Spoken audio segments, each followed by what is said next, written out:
അവസാന കൗൺസിൽ യോഗത്തിൽ മേയറുടെ കസേര മേശപ്പുറത്ത് കയറ്റിവെച്ച് പ്രതിപക്ഷ പ്രതിഷേധം. തൃശൂർ കോർപ്പറേഷനിൽ തെരഞ്ഞെടുപ്പ് ചട്ടം ലംഘിച്ച് കൗൺസിൽ യോഗം വിളിച്ചുവെന്നാരോപിച്ചാണ് പ്രതിപക്ഷ നേതാവ് രാജൻ പല്ലന്റെ നേതൃത്വത്തിൽ പ്രതിപക്ഷ കൗൺസിലർമാർ പ്രതിഷേധിച്ചത്.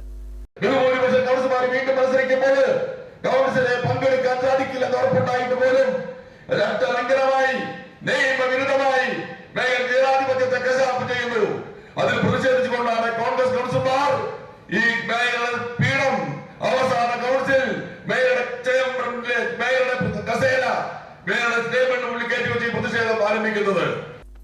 മേയറുടെ നീക്കത്തിനെതിരെ തെരഞ്ഞെടുപ്പ് കമ്മീഷന് പരാതി നൽകുമെന്ന് പ്രതിപക്ഷം പറഞ്ഞു. മുൻകൂർ അനുമതി നൽകിയ അജണ്ടകൾ കൂടി ഉൾപ്പെടുത്തി യോഗം വിളിച്ചതിൽ പെരുമാറ്റച്ചട്ടം ലംഘിച്ചുവെന്നാണ് പ്രതിപക്ഷം പറയുന്നത്. എന്നാൽ മേയറോ ഭരണകക്ഷി നേതാക്കളോ യോഗത്തിനെത്തിയതുമില്ല. യോഗം 11 മണിക്കാണ് ആരംഭിക്കേണ്ടതെങ്കിലും 11:45 വരെ സഭാധ്യക്ഷനായ മേയർ എത്തിയില്ല. തുടർന്ന് പ്രതിപക്ഷം യോഗം അവസാനിപ്പിച്ചതായി പ്രഖ്യാപിച്ച് മേയറുടെ ചേംബറിന് മുൻപിൽ കുത്തിയിരുന്ന് പ്രതിഷേധം തുടർന്നു.